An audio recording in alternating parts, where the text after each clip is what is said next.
Hey folks, today we're counting down the top 5 most underrated Transformers toy lines for G1 fans. What do I mean by underrated? I mean there are features here or a place in history that you'll appreciate, but for some reason they've gone unremembered or unrecognized. As I go through the list, you may find you haven't even heard of some of these. So let's get started with number 5. And that's Robots in Disguise, which ran from 2000 to 2003. This was the return to car robots, which is exactly what it was called in Japan, and an allusion to the original Diaclone subline that gave us the season 1 and 2 Autobot cars. It was actually called Car Robots.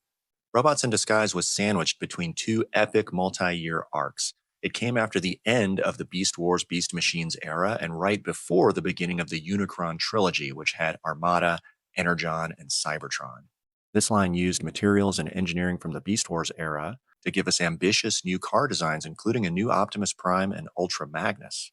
There were also downscaled versions of these characters called Spy Changers that were the predecessors of today's core class. Now, someone out there appreciates these guys because Prime and Ultra Magnus did get a HasLab release in 2025. Robots in Disguise wasn't all new designs. There were also re-released classics like this G2 Laser Optimus Prime in a black deco.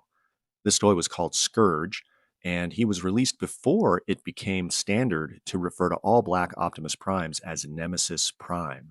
Number 4 is Robot Masters, which ran from 2004 to 2005. This is an eclectic mix of characters from several different Transformers toy lines. You've got a G1 Optimus Prime and Starscream, but also Beast Wars Optimus Primal and Megatron. You've got Victory Saber from Transformers Victory. And then mixed in with the original designs were also reissues of G2 and Machine Wars toys. Now, Robot Masters is particularly noteworthy for being the first attempt at what we now think of as the Legends scale mini masterpiece.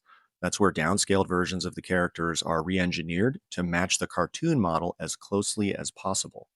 And here we have a G1 Starscream whose articulation is limited to pretty much what you see on screen, but you have to admit he does look good. And in jet mode, he has features like a fold out front landing gear and an opening canopy. And here we have Optimus Prime in the most animation accurate proportions we had ever seen, other than the original MPO1 Masterpiece and the Action Master Optimus before that. His metallic paint job is stunning, so I'm going to move the light around to give you a better sense of how it shines. But it's not a home run. He also boasts the most hideous truck mode in the history of Transformers. This is the stuff of nightmares. But the engineering does give us a new technique that would become somewhat standard in the masterpiece lane, and that is the hidden waist tucked up inside the chest or abdomen to give him a more human silhouette.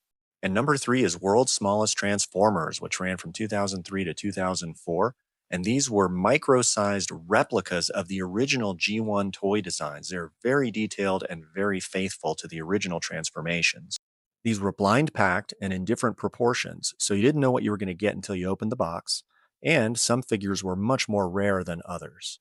Jazz and Hot Rod were short packed, so you were less likely to get them, and Blue Streak might be one of the rarest of all. He was called a chase figure, only one to the case.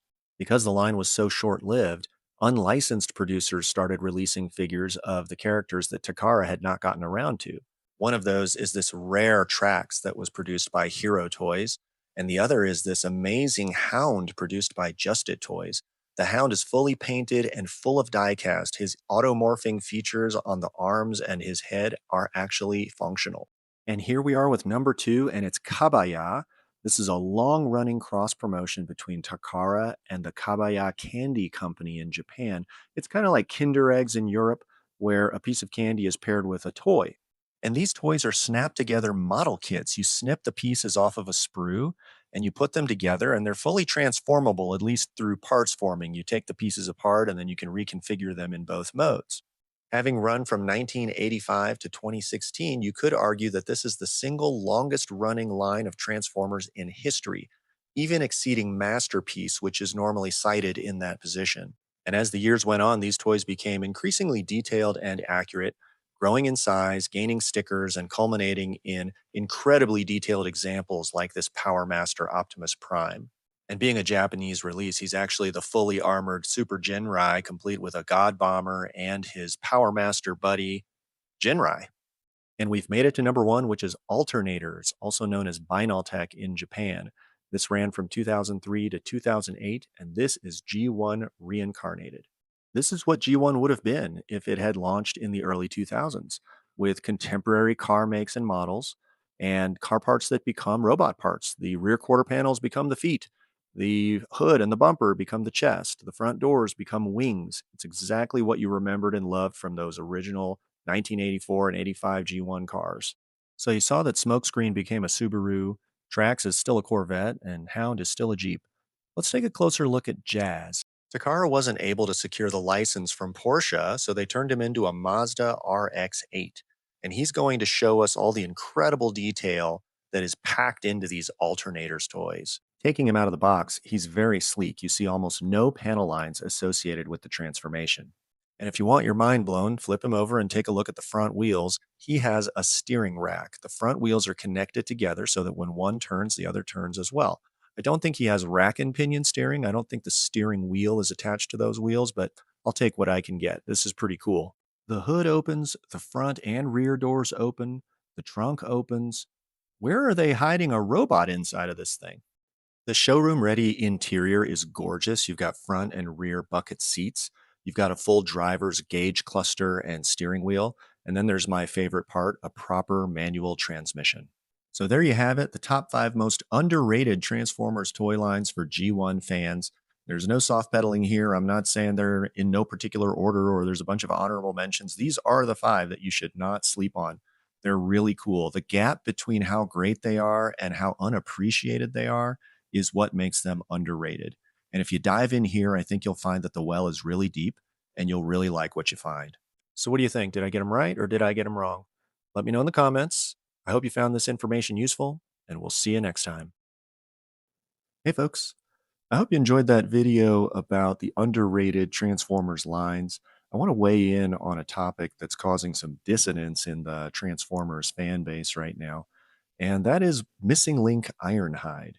So I'm a big fan of this Missing Link line. It's been basically reissues of G1 Transformer toys, but with added articulation, those joints and linkages that weren't there and inhibited the play pattern a little bit. And in one case, they plugged a hole in the actual lineup by creating a RC toy in the style of a G1 80s toy design and also closely following a prototype that had been created and shown at a toy show at some point.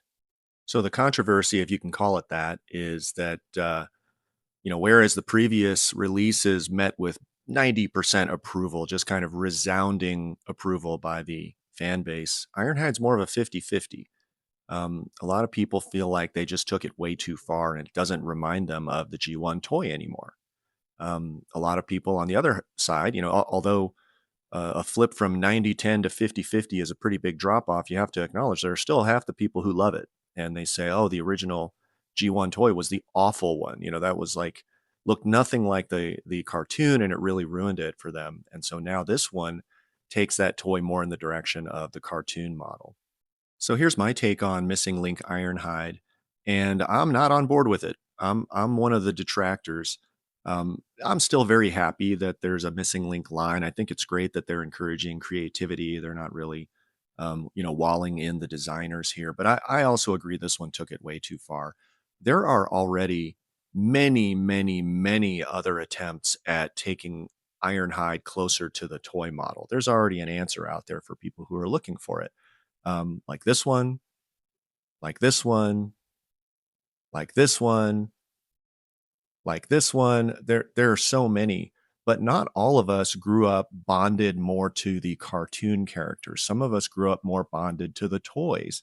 And I remember playing with those things, and I was fine with the Ironhide design. I loved that it was a mech suit because actually, it's one of Transformers' innovations was to give them, sort of anthropomorphized characteristics and characters, to make them the living entity that wasn't the norm. All the stuff I grew up on when I was really young, like Tranzor Z, Mazinger Z, Voltron, Macross, Robotech, those were not living robots. Those were mech suits that people piloted.